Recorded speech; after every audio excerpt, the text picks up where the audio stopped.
Guten Tag.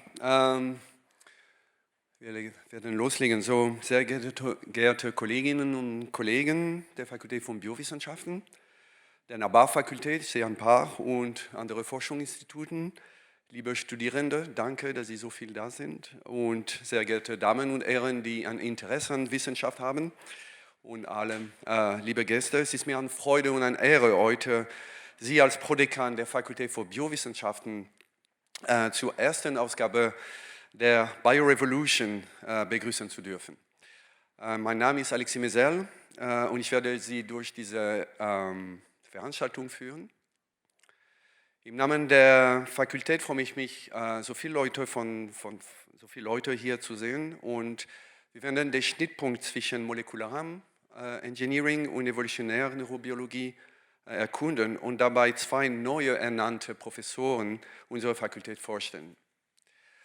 Die Idee dieser Veranstaltung ist, dass neue berufene Professoren, die neue Köpfe von unserem Motto, nicht nur ihre Visionärforschung, also die neue Ideen, vorstellen, sondern auch die Bedeutung der Grundlageforschung bei der Bewältigung großer gesellschaftlicher Herausforderungen, das sind die neuen Horizonte, hier vorheben.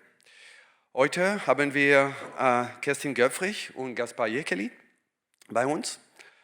Frau Göpfrich und Herr Jekely werden jeweils eine Präsentation halten, gefolgt von einem Dialog mit Ihnen als Gäste, bei dem Sie also die Möglichkeit haben werden, Fragen zu stellen. Ich bitte Sie dann, mit Ihren Fragen vielleicht bis nach die beiden Präsentationen zu warten, sodass eine themenübergreifenden Austausch haben können. Dass Englisch die vorherrschende Sprache in der Wissenschaft ist und unsere Universität und Fakultät international sind, Sie haben das schon gehört, werde ich jetzt zum Englisch wechseln. Aber ich möchte wirklich jemanden ermutigen, später Fragen zu stellen, entweder auf Deutsch oder Englisch. Alright? Good.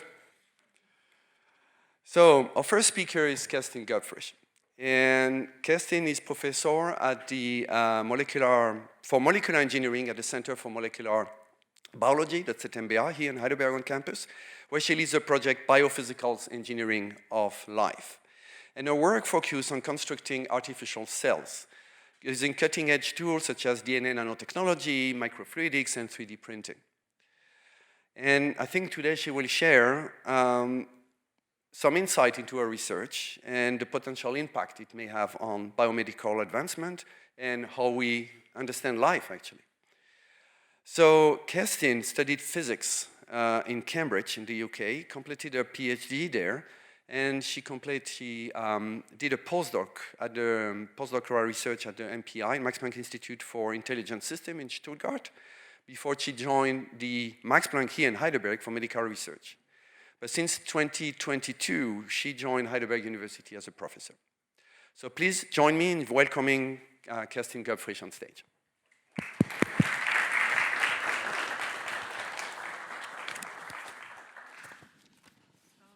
Thank you very much, Alexis, for the introduction. To give you a little bit of a background about myself, so as Alexis said, I'm a physicist by training.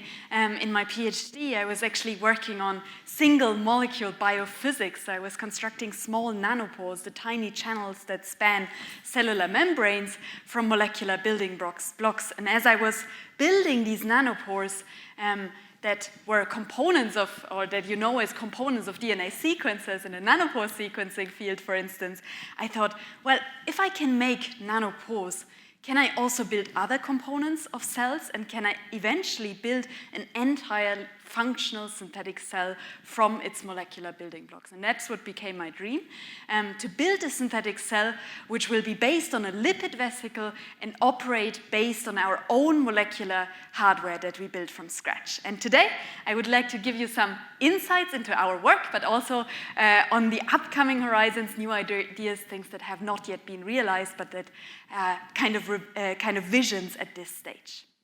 Well, if you want to engineer a cell, right, you have to ask yourself, is this even possible? After all, we all know every cell emerges from a pre-existing cell, right, by cell division. We also know that at some point, life emerged on Earth, right? So we have n=1 example of a successful experiment of how life can come about from non-living matter. But can this experiment be replicated in the lab? And I would like to pose this question to you, actually. Who thinks it's possible to construct a cell from molecules in the lab? Please raise your hand. Who thinks this is just impossible to do? Okay, so there are a few people who doubt, but the majority is on board with the idea, so I'm very happy about this. That's I believe it's possible. Otherwise, I wouldn't have picked this research direction. I think it's at least possible until my retirement, to witness this trajectory from matter to life in the lab. But how would you start, right? If you want to engineer something, right, you may look at engineering problems that have already been solved. And as Alexis introduced, I've been in the UK for a long time, so I've been in particular confronted with this engineering problem over here. So what you can see here is a toaster. If I wanted to engineer a toaster, what would I do? I would probably not be very innovative. I would probably just go about and take these toaster apart, look at its pieces, and then I would try and identify the most important ones for a given function. I would try to piece them back together and to construct a toaster, right? So that's kind of obvious. And this was actually done by an artist. You can see the end result over here. Looks a bit ugly. You may be able to read the price tag on it, so it wasn't very cheap. Doesn't work very well. It doesn't have an automatic switch off, for instance, but it can kind of make bread. And this is something I would like to point out to you, that on the journey of engineering life, right, engineering a cell, what we should do is pay attention that we don't just make a replica which doesn't work very well and is ugly, right? We should also think about being innovative, thinking about new solutions that we may encounter if we free ourselves from a very narrow-minded conception on how exactly a toaster should function, right? Maybe we could be creative and come up with a solution that makes better bread or, for instance, consumes less energy, right? And I would like to invite you to look at this project. It's kind of an interesting journey, the toaster project, from individual building blocks to a functional toaster. But I would like to come to our engineering problem now, right? So we would like to engineer a cell. So how do we go about this, right? We could take a similar approach, actually. We could start with a living cell. We could smash it into pieces, try and identify the most important pieces for a given function, and reconstitute them inside of a lipid vesicle and check for their function. Right? And this is what is currently done in the field of bottom-up synthetic biology. And if you do this, you quickly realize, well, one piece is not enough to build a cell, but more importantly, the functional parts are almost always proteins, right? Proteins are what make cells work, right? So the question is, what is the problem here? Well, the problem here is that proteins cannot copy themselves, right? So building a cell based on protein reconstitution alone cannot lead to a living cell that you build from scratch, right? Instead, what we need the entire central dogma of molecular biology, which states that DNA makes RNA and RNA makes protein, and this is a complex machinery that requires lots of different genes, about 150 of them, in fact. Now, we could try and reconstitute all of these 150 genes inside of a lipid vesicle and boot them, but then again, this in itself would have to be self-replicating in order to create a living cell from scratch, and it's really cool that some people in the community have started to look into this, but truly acknowledge that this is a difficult problem. But we also know that at the origins of life, simpler solutions must have been able to self-sustain, self-replication and evolution, right? So can there be simpler solutions to building life than to go down this route, right? Are there shortcuts? So when I started out, I went for this, right? As simple as possible. How simple can life be? And as a physicist, I thought, well, somehow we need a self-replicating system, right? So let's take the simplest part. Let's basically try and totally avoid this protein-based machinery and just look at the lipid vesicle, the cellular envelope in itself. Can we self-replicate compartments based on physics alone without the entire protein machinery? Well, and then if you think about it, what do you need in order to make 2 compartments out of 1? Well, somehow you need to increase the surface to volume ratio, right? Because two compartments have a larger surface compared to their volume, compared to the initial big one. And secondly, you need mechanisms to form a constriction, right? To divide that cellular envelope into 2. And now you look into biophysics literature, you find that, that there are solutions, so osmosis can increase the surface to volume ratio, and line tension or spontaneous curvature, it's beautiful membrane biophysics, can provide you with a mechanism to form a constriction without any proteins. So we set out to implement this in the lab. We made lipid vesicles here, making use of this line tension mechanism, which are composed of a lipid mixture which will phase separate into a liquid ordered and a liquid disordered phase. And at the domain boundary, we have a line tension which is large enough to split them into 2. We can repeat this experiment many times. We can build models that describe the process, and we can fit the data, and we see that it's actually fitting very well. We can plot the osmolarity ratio as a function of this division parameter, and we have got a very faithful mechanism to divide our synthetic cellular compartments. Now, we also realize it's so faithful that we can actually turn the plot around, and instead of now making vesicles divide, we can use the shape of our vesicles in solution to read out the exact osmolarity. So what we've actually built, and this comes to new horizons maybe, is we've built a very accurate osmolarity sensor which works in solution, whereas current osmometers often require freezing of the solution, so they are actually not compatible with cell culture experiments. We've built something which we can use in a standard microscopy experiment to read out osmolarity, or the number of particles in solution, using just the shape of our vesicles and extracting it completely automatically. So you see how working on something that's completely blue skies, like engineering a synthetic cell, can lead to technological solutions that you wouldn't necessarily expect, right? If I had wanted to build a better osmolarity sensor, like wanting to build a better toaster, right, I would probably have made some tiny improvements to the system, if at all. But if you think about, if you approach the problem from a different angle, and this is what I would like to tell you as kind of a pledge for fundamental science, is that sometimes you come up with solutions that you didn't really expect if you just look closely enough. Now, after division comes growth. So we turn to our favorite tool, DNA nanotechnology, with which we can tether lipids of the respectively other lipid type and basically use them as mimics of snare proteins, so to say, to regrow the compartments after their division. And so we can really feed extra vesicles and then get the phase separation back. Now, what's missing here? We're missing a crucial bit towards the construction of the cell, right? And that's information. So our next step was obviously to integrate information into these dividing lipid vesicles. You can see here in blue, the DNA is tagged in blue. So both of the daughter compartments after division contain the information content of the DNA. Right? So we can do this, but the distribution of the DNA is only by random partitioning. Right? So we end up randomly with some DNA in both compartments. So what do? Cells form, for instance, a cell nucleus where DNA is very condensed, which then divides. So we thought, okay, we can use DNA nanotechnology to make more complex DNA nanostructures, form a droplet inside of the lipid vesicle, and then basically upon, for instance, light illumination with a light-responsive DNA modification on the DNA, we can kind of divide this condensate of DNA into 2 and partition the DNA inside of this lipid vesicle. Now, we are very confident that we can combine this with the division of the compartment. But we are missing a crucial bit here, so we are by far not there.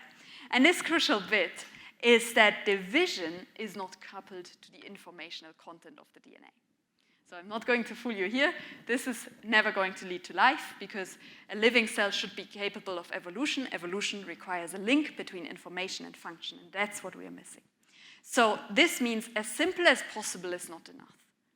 What we really need is as simple as evolvable, so to say. Now, we know nature's solutions to the link between information and function, but we also know the problems, as I've pointed out, is very complex. So the question is, can we use molecules which can, in principle, make more of themselves, like DNA or RNA, to build up our own molecular hardware. So to say, override the central dogma of molecular biology by using molecules which can copy themselves directly and improve this molecular hardware that's built from DNA or RNA by evolution. And so this became the dream of our group. We want to engineer a synthetic cell which operates based on our own molecular hardware, which we construct with DNA or RNA nanotechnology, DNA, RNA origami. Now, those of you who have seen some of our work in the past know that we started out constructing molecular hardware for synthetic cells from DNA. Because DNA origami is, I'd say, about 20 years ahead of anything that's made from RNA, and we needed somewhere to start, right? But this comes with really considerable limitations. So first of all, our DNA nanostructures that we produced for synthetic cells cannot be produced by the synthetic cells themselves. So we had to make them first and then encapsulate them. So there's no metabolism, so to say, if you wish. I'll show you an example of one of the structures that we made. So we were inspired by nature's version of cytoskeletons, right? Cytoskeletal filaments that look like this. It's a protein-based cytoskeleton composed of monomers. And so we made an analogon or a mimic of that composed out of DNA strands that also form these filamentous structures that we can encapsulate on the inside of a lipid vesicle that diffuse around by Brownian motion in there. So we can build structural mimics of proteins, but they are not produced by the synthetic cell, by the lipid vesicle themselves. Additionally, there come more limitations, right? So we have to, if we want functionality, like cargo transport or so, what you see here, then we require chemical functionalization of the DNA structures, which is not compatible with chemistries available in cells. And they do not operate out of equilibrium. So we can transport things along our DNA nanotubes that we produced. We came up with a mechanism that I'm going to show you, but again, we require an enzyme, and we're driving the system eventually towards an equilibrium. So just to show you, like when we want to transport something along our DNA nanotubes, we can take a cargo particle, we can bind it to the DNA nanotubes, we can come up with complex engineering solutions where we say, okay, if we bind this cargo nanoparticle via a so-called DNA-RNA chimera strand, we can then use an enzyme, so we are back to proteins, I admit, to cleave up those bonds here to deplete the track in the process of the rolling motion, and in this way we can transport the particle along the DNA nanotubes in a directional manner, and we can track this process, for instance, with cryo-electron microscopy, where you see, or transmission electron microscopy, where you see here the DNA filament, you see here the cargo particle, and when you have basically a bulky molecule which gets cleaved during the transport process, then you can see how a initially hairy filament, which is coated with these signposts, so to say, loses these signposts as the particle gets transported. So we know transport is happening. We know transport is directional. We can also track this process with fluorescence microscopy. But as I'm saying, it's kind of a cheat solution, right? So again, the limitation is functionality requires chemical modification. And the system does not really operate out of equilibrium unless we supply it with proteins. And again, the implementation of evolution with DNA origami is not straightforward. So since I started my group at the ZMBH, or since we moved to the ZMBH, we've started an entirely new direction based on RNA. So what we want to do now is to say, okay, can we use RNA origami to genetically encode functional hardware inside of synthetic cells, inside of lipid vesicles, because this allows us to really add chemical modification by using aptamers. So aptamers are RNA sequences which recognize specific molecular targets, and we can make use of ribozymes, which are catalytically active RNA sequences, which allow us to operate out of equilibrium. And we can basically just produce these structures at 37 degrees inside of the vesicle, or potentially also genetically encode them inside any living cell of your choice. And maybe this will also give us insights on how an RNA world version of the origins of life could have looked like, or what kind of functionalities RNA-based machines can carry out. So I would like to show you how RNA origami works. So what we do is we start with a synthetic gene that we designed from scratch, literally from scratch. We designed it such that if we add T7 polymerase, we produce a structure, the mRNA, so to say, which directly folds up on itself into the desired shape. So we basically have a DNA origami gene, so to say, which is transcribed, and in the process of transcription, the RNA origami already forms, just like a protein would form when it comes out of the ribosome, so to say. And now, as I said, we can add functionality by including aptamers for different purposes to really build functional structures. And as I've shown you our cytoskeleton mimics of DNA before, one of the first structures we wanted to make was kind of an RNA version, a genetically encodable version of a microtubule-like structure that we can produce now on the inside of a lipid vesicle, of a synthetic cell mimic, so to say. And so basically what we did is entirely different from what we've ever been doing before, is we encapsulate the gene as well as the T7 polymerase inside of the lipid vesicle. We track the process of transcription over time, and as you can see, the lipid vesicle can now produce its own molecular hardware, so to say. And I want to point out that all of these structures can in principle be with standard genetic engineering tools, and I'm really looking forward to do this also in the Faculty of Biosciences, maybe together with some of you. It can really be also genetically encoded inside of living cells, be it microbes like bacteria or be it eukaryotic cells. Now, what we can do now is we can run molecular dynamic simulations of different gene variants. So basically, we can start to introduce mutations into our DNA genes, and we can then see how this plays out in terms of the individual monomers, our tubulins, so to say, but also the entire assemblies of the filaments. And we can design different structures, select those that are promising for experiments. So you see here we've made variants that are particularly soft, particularly stiff, or even more stiff, so that we can cross-link them. You know, cross-linking is, for instance, the first step towards the formation of a contractile ring during cell division. We can introduce curvature and actually form RNA origami-based rings, and this is or onion rings with tiny mutations in these structures.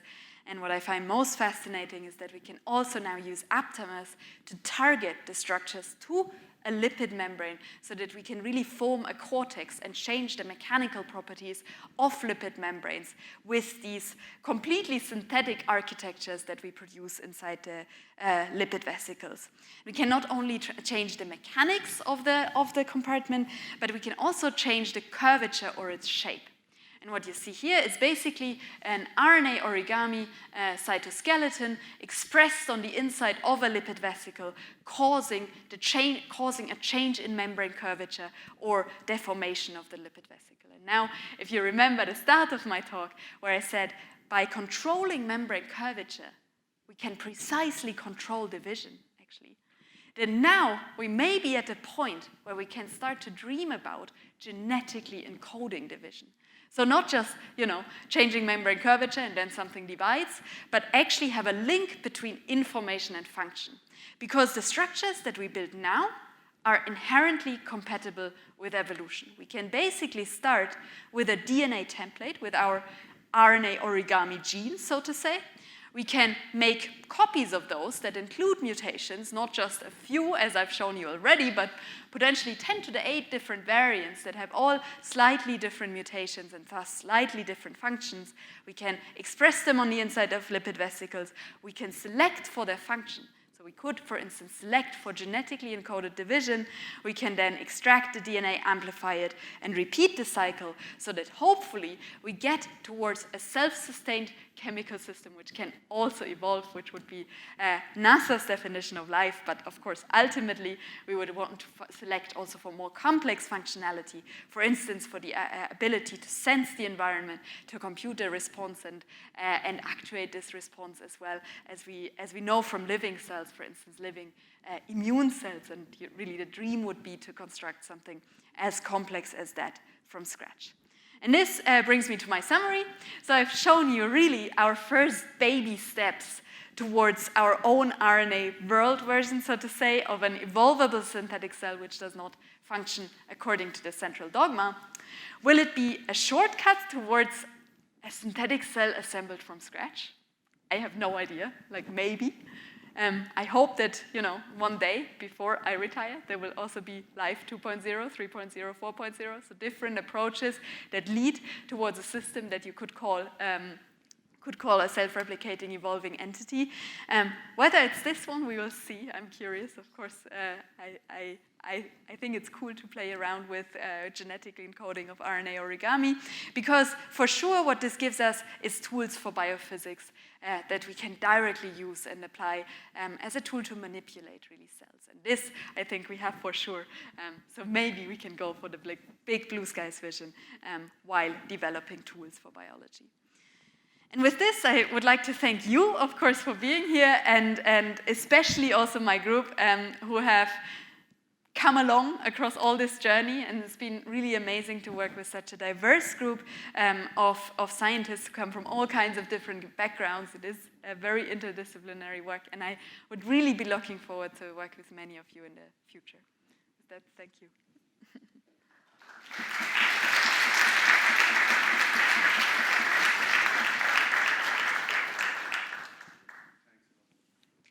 Thanks a lot, Kerstin. It was absolutely fascinating. And I think your enthusiasm is contagious. We'll go on immediately with Gaspar. Gaspar is doing the transition. I can give you some elements about his biography. So Gaspar Jekely is a professor here at KOS for evolutionary neurobiology.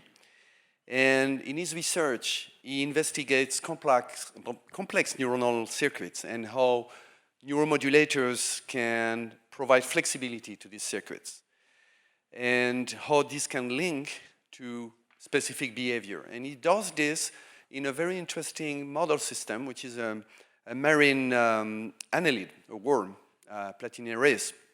He will tell you more about that. And what's very interesting about his work is that it offers valuable insight into how we can modulate the behavior of animals, how modification of neural networks and circuits by small molecules can modulate the behavior and help us to understand more complex brain function. So Gaspar Jekely studied in biology and genetics in Budapest, where he also obtained his PhD. He then worked as a postdoc at the MBL here up the hill. And he was group leader at the Max Planck Institute for Developmental Biology in Tübingen for a couple of years, and then moved as a professor for neurosciences to the University of Exeter in the UK. We're quite lucky to be able to attract him back to Germany and here to Heidelberg, where he joined KOS last year. So very happy to have you, Gaspar, and I'm looking forward to your talk. Thank you very much, Alexis. Thank you. Thank you for coming. So, yeah, I would like to give a brief introduction into our work and some of its implications.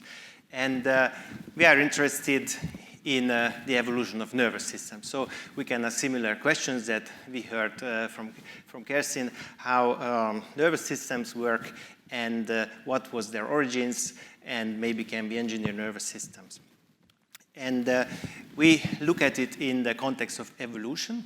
So this is a very simplified tree of animals.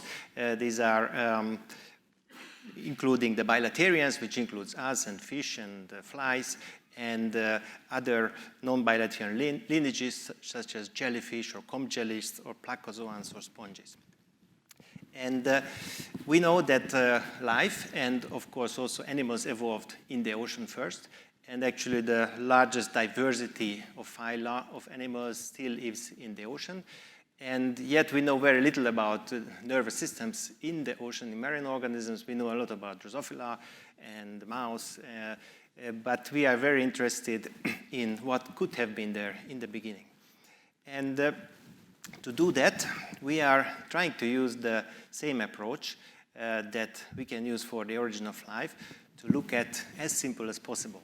So we are studying tiny zooplankton larvae of various organisms that do all kinds of interesting behaviors. They can sense their environment, they respond to it, and these behaviors, such as swimming to the light or being startled by a vibration or crawling on the substrate by this little larvae, are relatively simple responses, not highly cognitive processes, which are very difficult to understand down to the single molecular neuron level, but things that I think even I can approach. So we also, citing now the previous speaker, we try to go as simple as possible to put together nervous systems from first principles. And we don't do engineering, but we look at these larvae, and what really motivated me in this direction is this initial study I did at EMBL, where I discovered a neuronal circuit which only consists of one neuron, and this one neuron properly configured in the organism is actually sufficient to explain this very nice light-following behavior, which is phototaxis. So this is the neuron.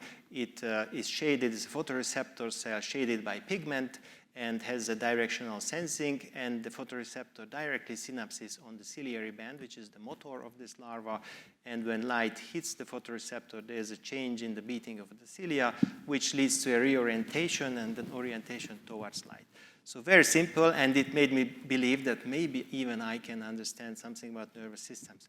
And so we started here and added one neuron and two neurons and three neurons and tried to go to more complex things. So this is the zooplankton larva we mostly study. This is Platineris, the marine annelid worm, which actually we can breed here in Heidelberg. So we can bring zooplankton here to the middle of the continent, which is really bad for marine biology otherwise. I mean, in terms of geography. It's an awesome place for marine biology. And so we have these larvae. We get them year-round, every day. We can study them in a beaker and under the microscope. And I just give another illustration of what kind of behaviors we can study that would be very hard to study in a mouse. This is, for example, response to hydrostatic pressure. So most plankton can sense pressure, which obviously if you go deeper, the higher the pressure gets. So we can keep these larvae, pressurize them, and we see that they respond to pressure and start to swim upwards very quickly. They want to escape the depths of the sea. This is a project recently completed by Louis, who is on a field trip here sampling zooplankton with this net. And he figured out the neuronal mechanisms, some of the molecular mechanisms, and the neuronal circuit that drives this response. I'm not going to go into the details. What was the most interesting insight from this project is that pressure is sensed by cells that normally otherwise sense light. So these are photoreceptor cells that we discovered that also sense UV, and they are also pressure sensors and have these highly branched ciliary structures with lots of highly curved mitochondria. And we think this is some kind of a super mechanosensor as well as a light sensor. And this is a completely new insight into neurophysiology and also evolution, because these types of cells we can find morphologically in a large number of planktonic organisms that all respond to pressure. Now, when pressure increases, what happens is actually these beautiful ciliary bands, which consists of thousands of synchronously beating cilia that form these very nice metachronal waves because of the phase delays. Their beating increases and the larva starts to swim faster. As you see here, the quantification of ciliary beat frequency, and as a consequence, the larvae swim faster and swim up. So it's a very simple response, and we could fully map this circuit and other circuits thanks to the small size of these larvae. So we can take an entire larva, slice it up to 5,000 tiny 40 nanometer sections, put it into an electron microscope, image all the sections, and then reconstruct the entire body, the entire nervous system from these electron microscopic images. So here we have the complete body of such a larva. It's 10,000 cells, maybe 2,000 neurons, all the muscles, all the cilia, all the glia, all the epidermal cells. And then we can really analyze in great detail from this electron microscopy resolution connectome resource how the neuronal circuits work. So beyond this, we really like to go out to nature and do field trips. And this is a recent picture from Ischia. We just came back, we went with Alexandra Kerbl, who is on this picture, a postdoc in the lab, and several collaborators from EMBL and Stazione Zoologica in Naples. And we also took our lab with us, and in an Airbnb, we set this up in this very nice Mediterranean environment, a lab, and we made some amazing discoveries. So we were sampling plankton and all kinds of organisms, and we found this. And Alexander was telling me, look what I found. It's something that we collected on slides that we deposited in the sea, and after a month, this structure appeared. And it's like 2 or 3 centimeters in diameter, and we were just sitting there in our Airbnb lab and looking at this, Googling, trying to look for literature. What the hell is this? And then you find another one. So we found 4 such structures, and we had no idea. And then you zoom in, and then we saw this. What the hell is this? Amazing. So this is basically pockets of larvae swimming in these capsules that were deposited, probably one gravid female of a marine organism, onto this surface. Now, we figured out that this has eyes, and when we take out the larvae, they are also phototactic, just like Platinaris larvae. So we found that these larvae are these Muller larvae of these beautiful polyclad flatworms. And then we looked at the literature. Still, we haven't found any clue of the description of any such structure in these organisms or any other organism. So this is an example of an amazing discovery that you can just make still by going just to the Mediterranean and sampling organisms. So I would urge every biologist, if you work only on a lab-based project, please go out to nature and sample as long as you can, because there are still amazing things out there, as this example shows. And other project, so this was, of course, the worry, whether it may be something related to this. One of them jumped on my face, and I have some bellyache. Otherwise, we are pretty convinced it's polyclad, but you never know. So going back to here, we have all these lineages. We also work on some of these non-bilateral animals, because phylogenetically, this is the deepest split in evolution in the animal tree. And by comparing bilateral and non-bilateral nervous systems, we hope to go back to the origin of the nervous systems by using comparative approaches. So we have a project on these beautiful comb jellies, the ctenophores, amazing organisms, Rip and Quallen in German. They are gelatinous, but they are not jellyfish. It's a completely different branch. Probably these are the earliest branching animals, complete aliens, just like those flatworms. And they probably evolved a lot of their nervous organization independent from all other animals. So these can also be cultured in the lab. We don't have them yet in Heidelberg, this project we did in Exeter, and in collaboration with Pavel Burkhardt in the SARS Center in Bergen. But this was led by Kei Jokura, a ctenophore aficionado and word expert. So ctenophores have these amazing comb plates. These are hundreds of cilia glued together that make these superstructures. So they break the rules of biophysics, and they are the only organisms that break this Reynolds number limit and can swim with cilia. All other critters, including our planktons that I showed, are tiny, tiny sub-millimeter organisms. So, and these organisms can grow pretty big. Some are this big. These ones are a few centimeters, and they have this balance organ at their arboreal end, which is this collection of cells that are balanced on cilia. And when the animal turns, then because of gravity, there is a pull on the structure, and this is then somehow sensed and propagates, and the animal can compensate and gravi-orient in the water. So this is how it's built. So the cells are transported on this cilia. So this is really nano-engineering kind of thing. So yeah, and this is how the orientation then works. So we reconstructed also by EM this balance organ to find out how this works. It's a structure that was sectioned by K, and then him and others in the lab reconstructed all the cells, and we have now the connectome, and they are amazing insights. So there is a nerve net at the base of the structure, which is the syncytial nerve net, which was previously observed by Pavel Burkhardt. The cells are fused together into a net, so they are really anastomosing cells, forming a syncytium. And nerve nets are, of course, prominently featured in the origin of nervous systems. Maybe the first nervous systems were just nets, kind of cells forming these relatively simple organizations. So we have this net, and then we have a set of very interesting sensory cells, and this net is talking to everyone like a big brother, talking to all the cells in this organ, and somehow integrates the information. So we are very interested in figuring out how this simple nerve net, like nervous system, can work to mediate this balance function. Another example is corals, and we also had a similar project on coral larvae. Corals reproduce after fertilization through these larval stages that are ciliated and also swim in the plankton.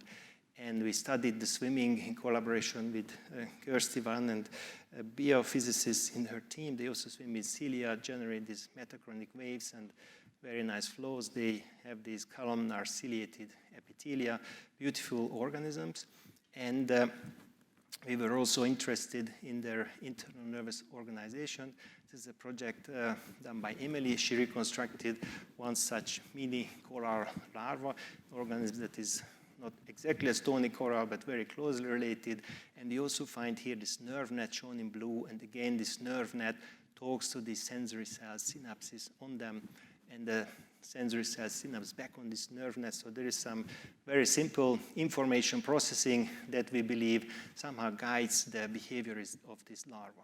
And many of this communication is mediated not only by synapses, but also by small chemical molecules, peptides, neuropeptides that we have done a lot of work on.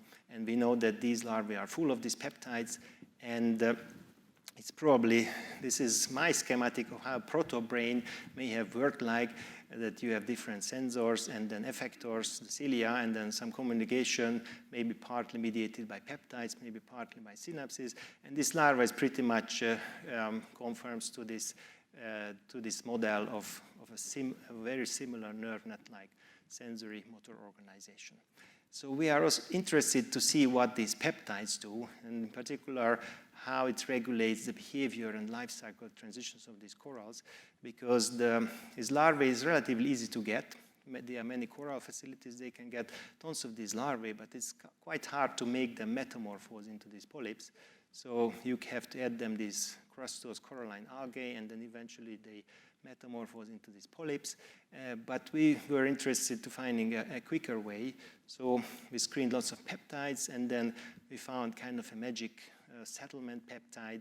This was also Emily's project that essentially overnight drives the entire population into these polyps. And now control peptides don't do this. This is kind of a magic metamorphosis peptide that now potentially can be used to make these larvae settle more efficiently. And of course, I will talk again, and this is going to get more and more gloomy towards the end. The massive coral bleaching, this is now the fourth coral bleaching episode ongoing, and this is really a global phenomenon that is really catastrophic. And there are, of course, projects to restore the reefs, and one bottleneck, this is from a Florida website, with this project is to get these coral larvae to settle on these structures that eventually the people, these coral researchers, would bring out onto the reef and hope that they would grow. So they have to glue fragments.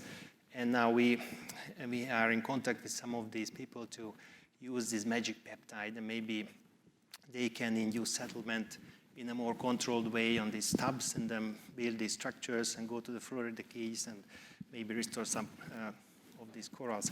Now, of course, this sounds very nice, and I can get funding. I got a nice grant for corals. But of course, the reality kicks in. No? What happens? So these are multi-million projects, and then the next hurricane comes. usually female names, I don't know why. And then the whole thing is blown completely off these artificial reefs. No? So they restore it with huge effort, and it's gone. And so the reality, there are over 1,000 species of corals. So to do this worldwide on all the reefs is just pretty much impossible. So these are probably nice projects for outreach and maybe, I don't know, desperation, but they're not going to solve the problem, which is shown here, of course, the massive influx of CO2, which is unprecedented in the last 1 million years. And now we are at 50% plus relative to average CO2 levels. And of course, there's the corresponding increase in global surface temperatures. By 2040, it's projected to hit 2 degrees warming. And the ocean is probably out of this lag phase and in the logarithmic phase. This is ocean surface temperature from this year, and the last year was the red curve. It's unprecedented temperatures. We don't know what's going to happen, but it really looks very, very scary. So this, of course, then leads to the global deaths of coral reefs. These are data from 2007. Since then, we had at least 2 major bleaching events. So we are now down to probably less than 50% of historic cover, and there's no sign of this getting better. And the problem also, if you look at the fossil record, it doesn't look very promising. This is how coral reefs evolved and changed, and at every mass extinction, you see these black periods. Those are basically the coral-free periods, which could last up to 10 million years. So before these bricky things is the corals, mass extinction comes, which was often associated with influx of CO2. Corals are gone for 10 million years. You have to wait 10 million years. Then eventually they come back, maybe from some refugia or some deep sea species, and they recover eventually. So there is hope. And of course, the current approach of humanity to tackle this problem is something similar to this guy who was really funny and pledged to quit drinking by 2050 to improve his health, right? And so the pledges of reductions are kind of in this scale. And the other problem is, even if we stop now emitting, stop the burning of coal, we have this Faustian bargain, so we have probably 1 or more degrees less heating because of the aerosols that are actually blocking the radiation. So if you cleaned up now, it would be probably 2.5, 3 degrees warmer just because of the clean air. So there's basically no trajectory out of this. And of course, it's not only the coral, but then coral fish massively declines. Hundreds of millions of people rely on that, and it's basically collapsing. Sharks, this is decline of sharks. It's true for any other large fish, down to maybe 10-20% of when records started. All species, all oceans gone, going down, and it's massively catastrophic. So there's this ray there still left before it's gonna getting fished out, and thinking what the hell is going on here in this beautiful coral reef that 100 years ago was still pretty good. So that's one problem, and this is then the bigger problem, that this is just the first step in what is called the climate tipping points, right, which start to kick in. Coral reefs and ice are the first one, which around 1 or 2 degrees warming, they start to basically cascade, and then comes all of these other tipping points that are now close to being tipped. And just for everyone to remind us, tipping point is a change outside equilibrium, and it's a self-reinforcing change, right, through feedbacks that leads to basically a system shift. So it's not a gradual change, but a system shift with hysteresis, so it's very hard to come back from the change. This is a tipping point.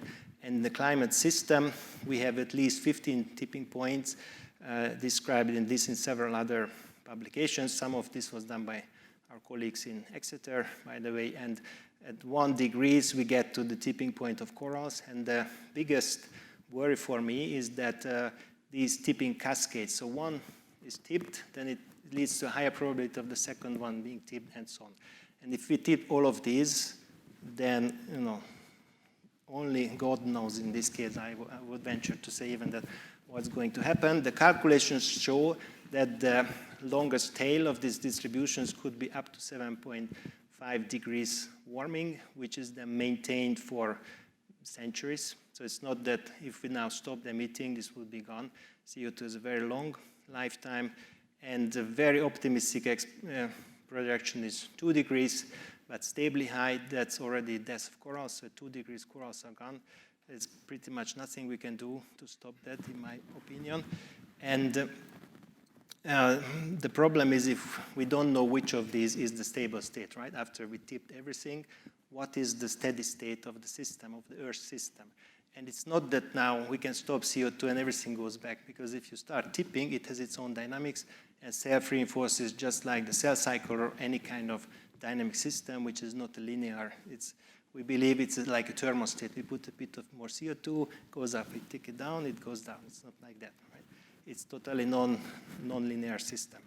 And sea level rise, that's also super scary. Now the West Antarctic ice sheet is melting unstoppably. Now, basically, for this we have the best calculations because the melting point of ice is not negotiable, so it's 0 degrees, it melts. And now for the Western Antarctic, there was this big study that just calculated whatever you do, it's going to melt. You can stop all CO2, it's going to melt, and that's only that is 5 meters. Greenland, 7 meters, and so on. So its total could be whatever, 50 or more meters of sea level rise. And as a consequence, there was a recent big study from Harvard economists about the macroeconomic impacts of this. And this is kind of the range, but all the predictions say that this will lead to a massive impact on global GDP, growth, output, wealth, and so on worldwide. So by 2050, we may be 30% down in output. So this idea of constant growth of the GDP is complete non-possibility on a limited system, and we hit the limit now. And the problem is that they say it's like a constant war, waging a war constantly and forever. And this is kind of what global warming will bring. On top of this, we may, on top, fight a war forever constantly, right? That would, of course, make this all much worse. And so what we are facing is the potential outcome of this cascading climate endgame when all of this comes together, the extreme weather, the societal collapse, water scarcity, mass migration, and so on and so forth. And of course, the authoritarian and let's say how they call themselves now, secessionists or whatever. There's a nice name now for basically the extreme right. What happened yesterday also doesn't give us very good hope that this is going to be managed with evidence-based system. So I'm stopping here, and I think I have a message, which is maybe more positive than this ranting. But so I think that we tend to be very alarmist as scientists. No, we don't say the bad things because, it's unpolite, unpleasant. I think excessive reticence in this stage of the Earth's system is dangerous. And our current approach of let's err on the side of least drama and there will be new technologies and green revolution and whatever is totally irresponsible at this stage. And so we need to have at least prudent risk management to consider bad to worst case scenarios. Just think about you put a bloody gene into a fish in a tank which is completely closed, and you have to go to the Regierungspräsidium room and write like 10 pages of risk assessment. And we are doing this, and this is completely, right? So we are totally misjudging risk. There's no risk in putting a gene into a bloody fish in an aquarium. No? But that's what is risk for us, or the Augendusche. So, I don't say we shouldn't do this, but you see the kind of the scale of the problem. And I think we scientists at this stage, since we know, and we all know, or many of you know this, we are complicit if we allow this reticence to obfuscate the assessment of the situation. So I think the question is, so this is for corals. I'm pretty devastated by this thought, but I don't see a way for corals, so they will end up in this. And for me, the question now is whether essentially there is a way for humanity or parts of humanity not to basically not to get this fate. And I think this is a question now. With this tail distribution of 18%, we get to 5 degrees heating. So it is an 80% risk that we completely die out, and we are not considering this as a threat, or we don't do everything to prevent this. Imagine I had a fish, there's an 80% chance it gets out to the Rhine, fucks up all the native species, kills everything, and maybe jumps on a cat, and then catalyze a global pandemic. No, there's no way you would do that research, but the CO2 and all that is fine. So, and then we have this, of course, this nice dream. Oh, it's no the renewables we see in the election, these posters, oh, the renewables, we are going to do the wind farm here or there. And the truth is that we will need 100-fold acceleration of the deployment of these green technologies if we want to make any sizable impact. It's ridiculous, the share of renewables. And so I think my suggestion would be maybe no one would be interested in this, but some kind of a global futures or initiative or survival initiative for Heidelberg.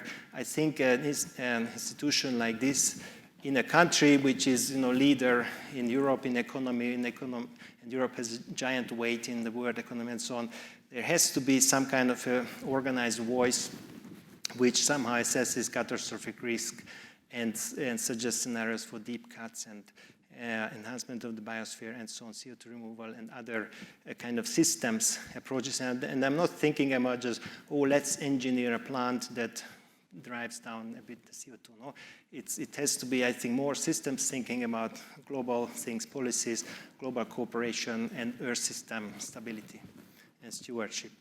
So I stop here. This is my fantastic group, and thank you very much for your attention.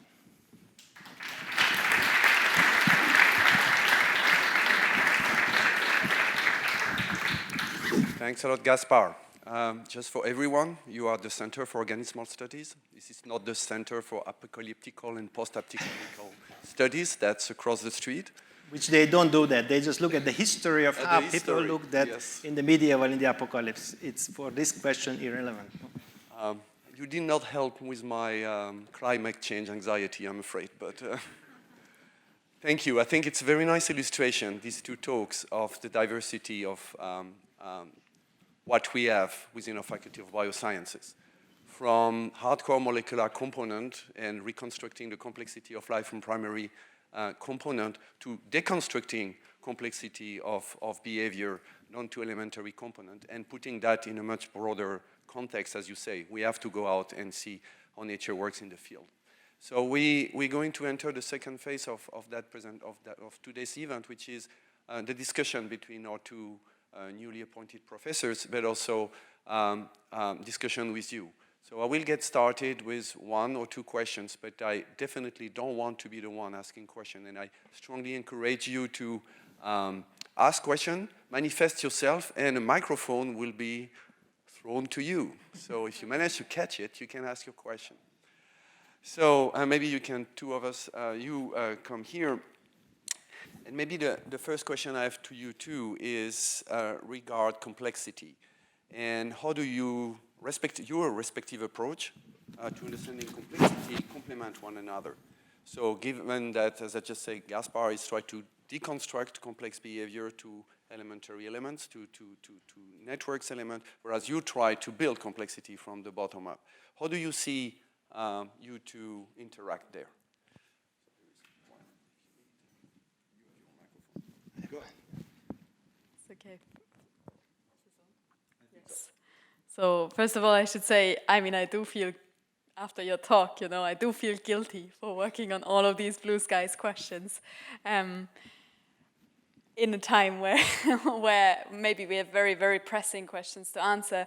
Maybe this is a point to discuss also later on, whether there should be space for blue skies research in these kind of times. So that's a question that I would be interested in discussing with you as well. But to come to your question about complexity, well, I should say, so far, the field of engineering life, bottom-up synthetic biology, has been very focused on engineering complexity, right? So how can you put more and more components together in more and more complex ways to build things that become more and more complex? And this leads at some point to a complete integration hell, right?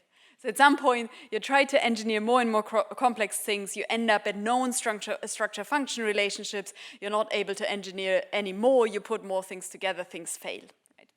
So my take on this is we have to engineer a minimally complex system, which is capable of self-replication and evolution, such that complexity can be the result of evolution. And if you ask me for a dream result, so to say, or a dream title of a paper, so it would really be to observe the emergence of greater complexity from an evolution experiment inside of a minimally constructed cell. So that, you know, going from engineering to evolution and getting complexity like that would be my dream. And maybe now the evolution aspect is also where we both can relate to. You have. Yeah, so I love your work, and we had discussions together. I am very interested in the origin of life. I by no means want to suggest anyone to drop blue skies research. No, that's not my message. Maybe my message could be everyone, maybe in 10% of their intellectual, energy could maybe dedicate some effort into more complex systems problems about trying to solve the world's problems.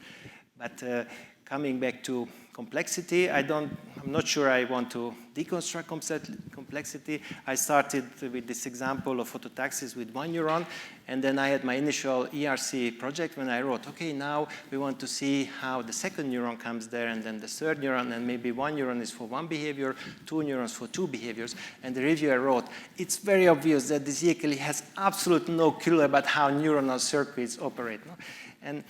And yeah, it was a bit naive, but actually now we are at that stage where we can start to investigate, for example, how temperature regulates phototaxis, and there's a very nice switch. In cold, they swim to the light, in the warm, they swim away from the light. And we can put on pressure on light sensing, and then you see that maybe the two are integrated together through two different pathways. So you can actually, we also try to kind of reconstruct step-by-step complexity, because we don't understand too much about the mouse cortex or human cortex, to be honest, at least me personally. Good. I have more questions, but I don't want to be the one always asking. So is there a question from the audience?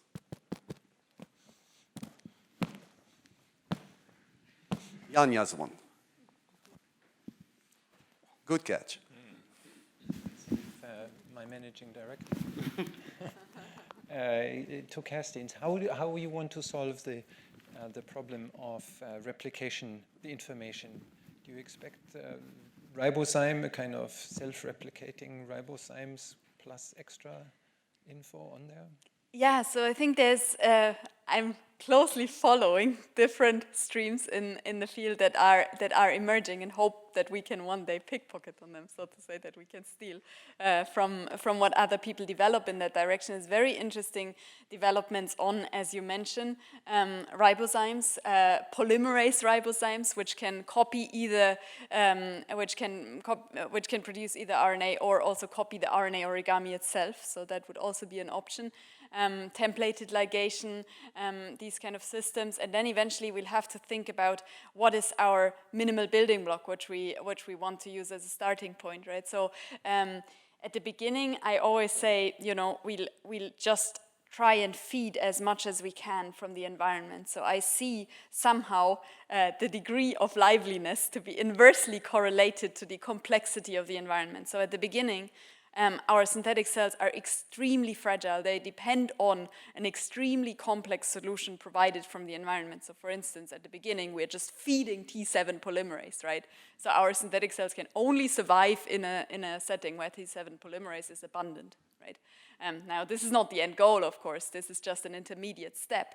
But yeah, like this, we are trying to, you know, by evolution in the end, we are trying to reduce complexity from the environment more and more, and thereby increase the degree of liveliness more and more, and hope to, yeah, as I say, steal from other fields. But for the time being, you would rely also for the lipids to come from the outside. Yeah. Because to engineer the lipids, then you would need almost certainly protein. Absolutely. We're thinking about solutions which work without lipids, so basically membraneless compartments like coacevates or droplets, so that may be a solution as well.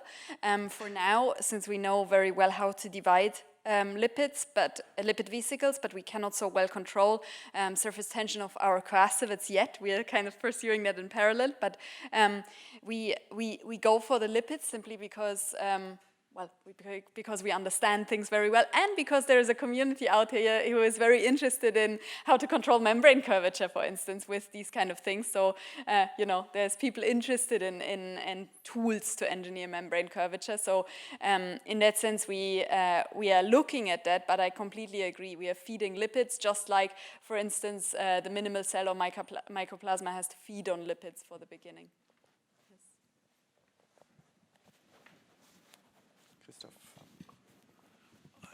I may just follow up that question. So you nicely showed your bottom-up approach, right? So you're coming down from ribozymes and all those things.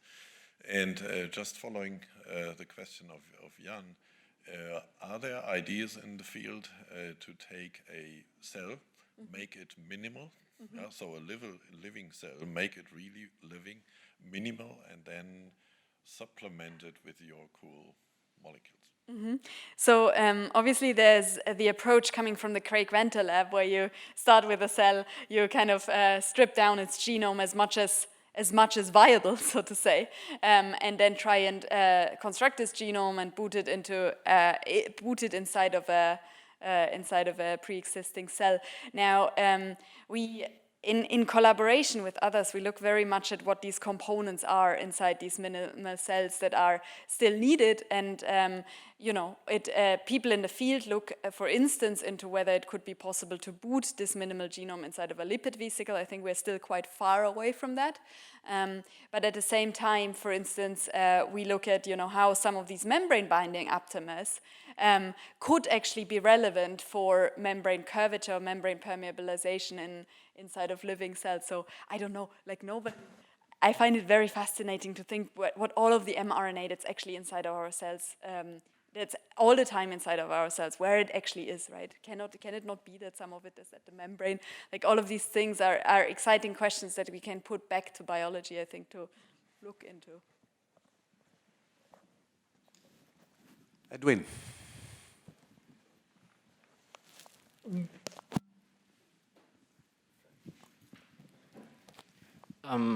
I have two questions. I think they're related. You said you would like to manage to get a colony of cells that are self-replicating. Do you think this self-replication would already imply that they are living? And secondly, is it in your mind to maybe try and do this also, but without a lipid layer, only with the RNA molecules? So yes, we are also trying to do this without a lipid layer. You need some kind of differentiation from self and the environment, right? So at least you need some kind of spatial, like some kind of coactivation or something like this. But yes, I think the lipid layer is not necessary. And concerning the other point, is it living, yes or no?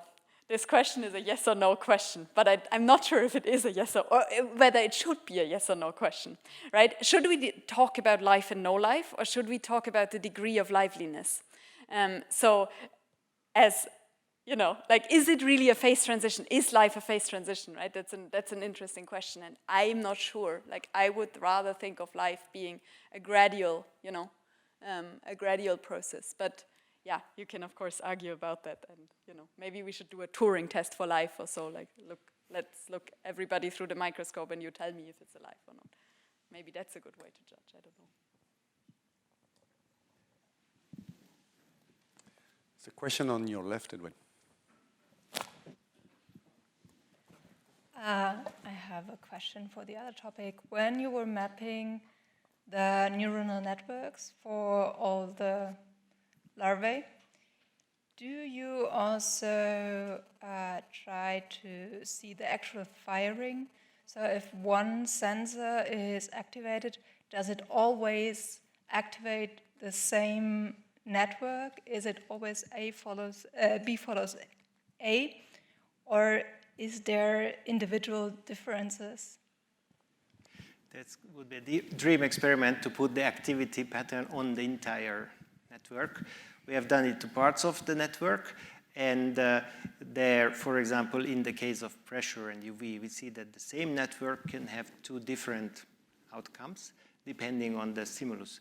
So the same circuit can encode or decode or respond differently, and that's probably due to this flexibility provided by the neuromodulators, the peptides, nitric oxides, gaseous molecules that are not encoded in the synapse but diffuse and make kind of the context for the, like the soup, for the circuits to produce an activity.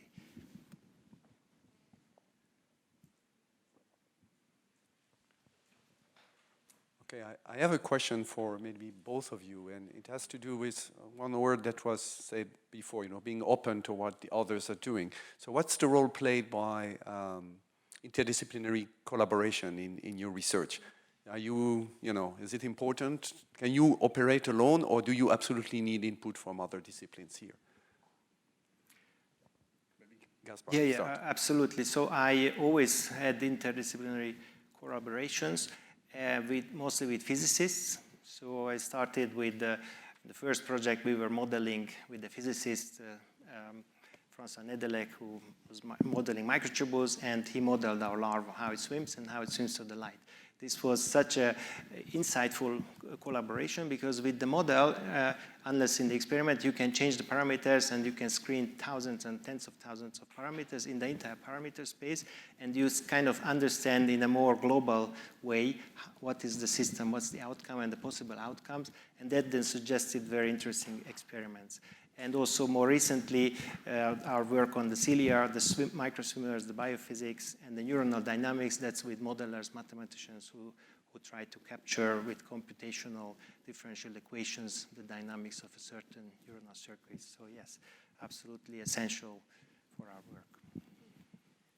Yeah, I mean, of course, you ask me as a physicist in the biology department, right? So, absolutely, like there is no better place where I could have ended up, I feel, because of all the input that I'm getting from the people around me means I constantly learn new things, but also means that we start to be able to learn to ask the right questions or to provide the right kind of tools to the people around us. So, I feel it couldn't be a more fruitful interaction than that. And I have to say, for instance, also our Excellence Cluster initiative, synthetic immunology, even takes almost a step further with integration into the clinic. You know, some of the things we build, we think about, okay, we have an RNA origami now.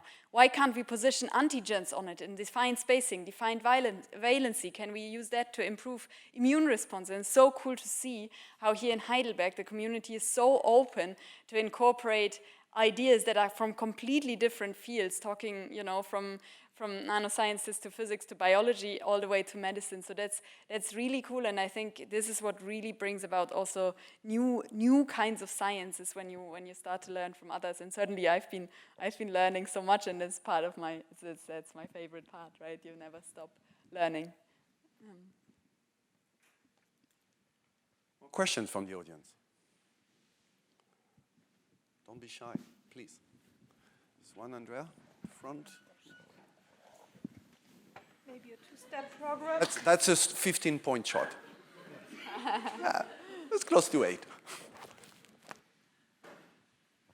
Thank you for the nice presentations. Gaspar, I'm over here. So you already have a tool to induce polyp formation. Do you think that your knowledge that you're gaining on the marine animals will help constructing some that may be more resistant to the changes? Yeah, possibly. So what is nice about this peptide that it's broadly present in corals, and we tested it. So Emily went to Qatar, which was quite a strange experience for a blonde British lady, and then others, so Ira and colleagues went to Okinawa to try this peptide, and it works broadly, and it's actually from genomic sequences present in basically all stony corals. So this could be like a general tool, but to have to engineer the coral, there's no ways to genetic engineer. There was one CRISPR paper of a coral. Problem is they spawn once a year, so you can only get the eggs once a year, and either you have to go to Okinawa or you have to go to Qatar or Australia to do that single experiment of injection. So it's very difficult to develop. We have platineries every day. We can inject almost every day. Benedict should do that. He's still not doing that, and I don't understand. So we can do this in these laboratory organisms. That's a big limitation for corals. And so we can hope in some kind of natural selection. There's always gigantic amount of larvae, and there are people who study the diversity, and maybe they are more thermo-adapted ones. It's just within 10 years, you are not going to be able to evolve entire reef systems with 1,000 species. So unfortunately, there's just no time for the system to adapt. They could adapt at, let's say, ice ages, so when the changes were more gradual and there was ways to migrate. And yeah, but I think engineering is not. What are other potential usages of these synthetic cells other than in the field of immunology? Yeah, so I would say the uses of the components that we build are extremely broad. So to give you just one example, like when we build these dense DNA droplets, right, that I showed at the very beginning, we by now injected them into here at COS actually, in collaboration with Jochen Wittbrod, we injected them into retina organoids to release morphogens in a spatially and temporarily controlled manner, because we can functionalize them in many ways. So whenever we build something, we engineer something, we try and find a second use for it beyond our vision to build a synthetic cell, which is anyway a very, very long-term goal. So we never just engineer into the blue. It's always the case that things get used in a completely different way. So I would say the parts are directly reusable for many applications, like very much as biophysical tools, but really ideas are, I would say, very much open, and I hope maybe some of you also have ideas on how we can use them. The synthetic cells themselves, right? I would be hesitant to point towards specific use cases, right? Of course, the dream of being able to engineer a synthetic immune cell, which can, recognize its targets, sense it, compute a response, and then kill it, for instance, is very nice. But first, we need a synthetic cell, right? So rather than waiting for the end goal, I would rather say, okay, let's focus on using the components that we build immediately. So for better vaccination strategies, for biophysical tools, and so on.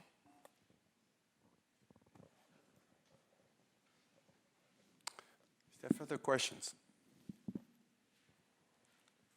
One thing I like a lot about looking at this crowd is how young it is. And tells me that I'm very happy the students felt attracted and drawn here. And maybe I have a question for the two of you. What kind of advice would you give to the students now start studying biology? Given your experience, what can they be expecting? What should they pay attention to in their future career if they want to stay in that field? Well, career, I have no comment on that.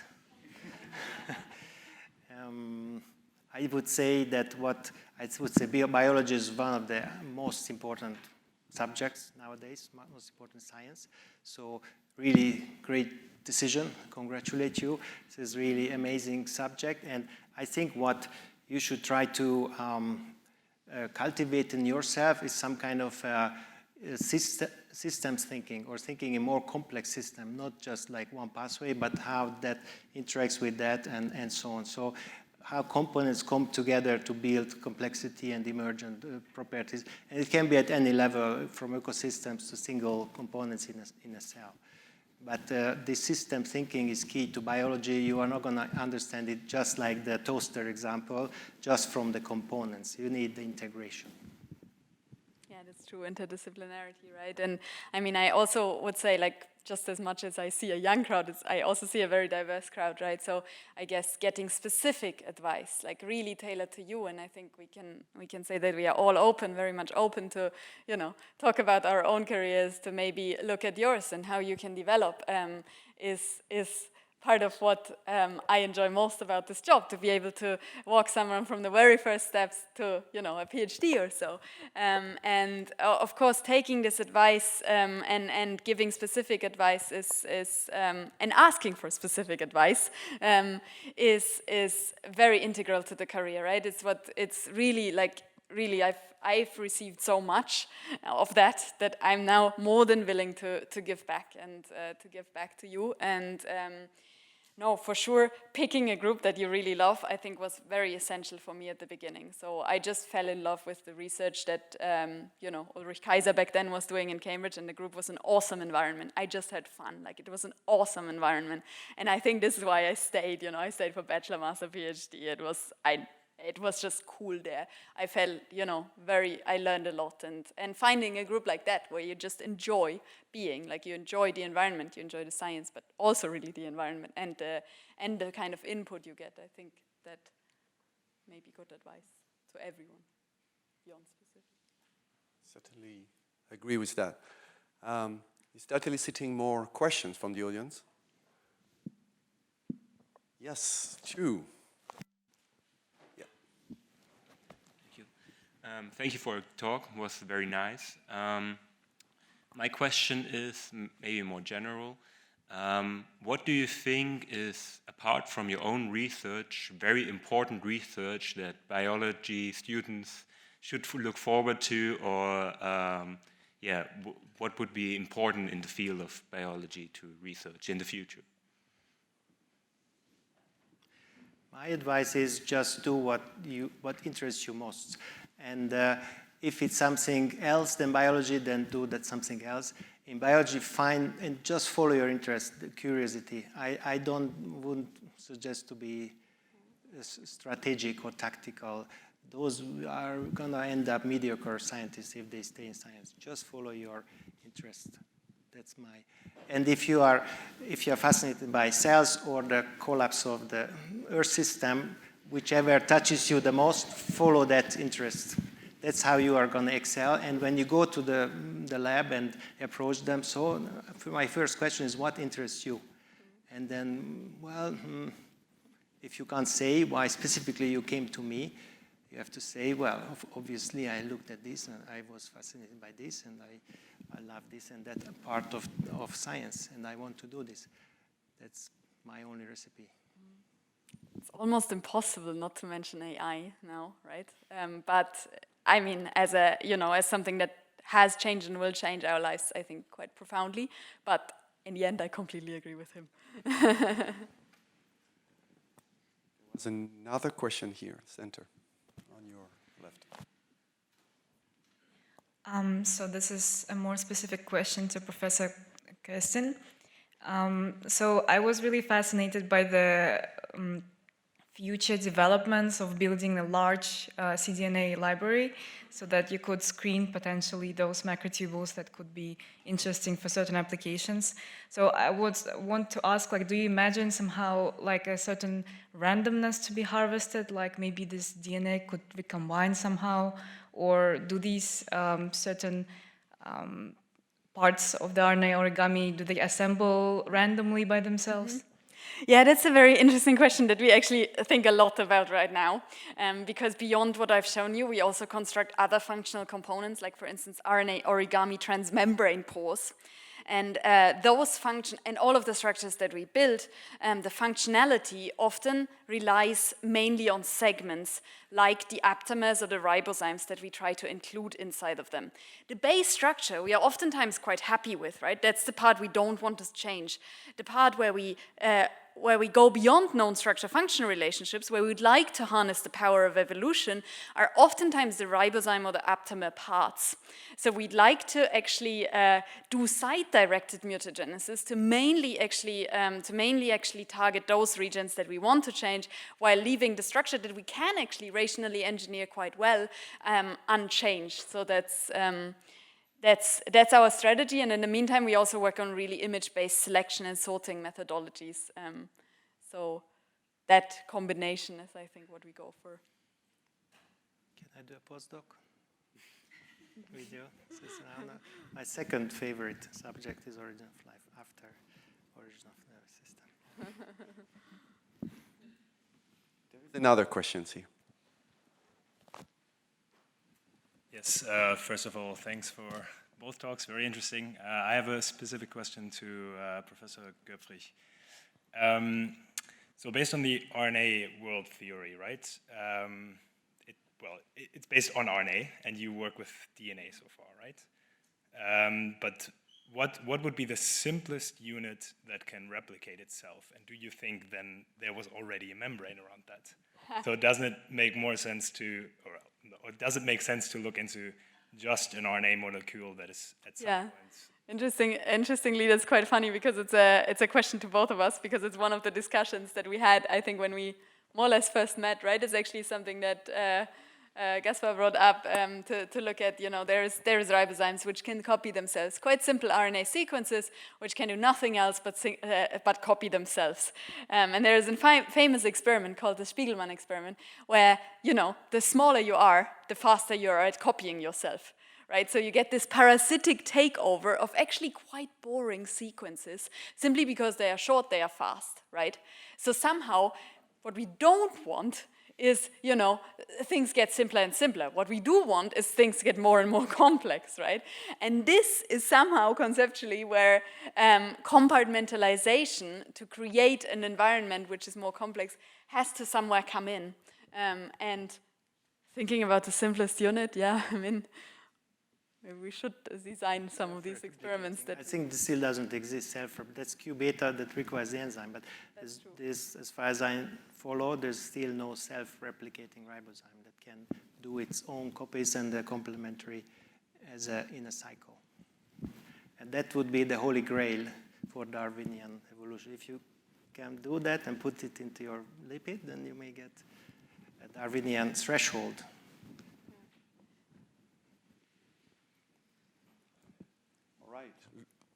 Looking at my watch, we're getting close to the end of this event, and maybe before concluding, I want to really thank Gaspar and Kerstin for the two wonderful talks they gave today, and sharing the excitement and their vision about what it is to be a scientist, what it means not only for progressing fundamental research, but how this includes and links to more global questions.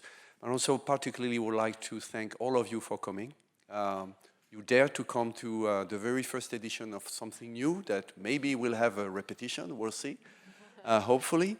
And before we conclude for good, I would like to remind you that there will be the opportunity to discuss informally right after the talk. Outside we have some drinks and some lunches. So if you'd like to keep discussing among yourself or with Kerstin and Gaspar, please join us. Thank you very much. Thank you.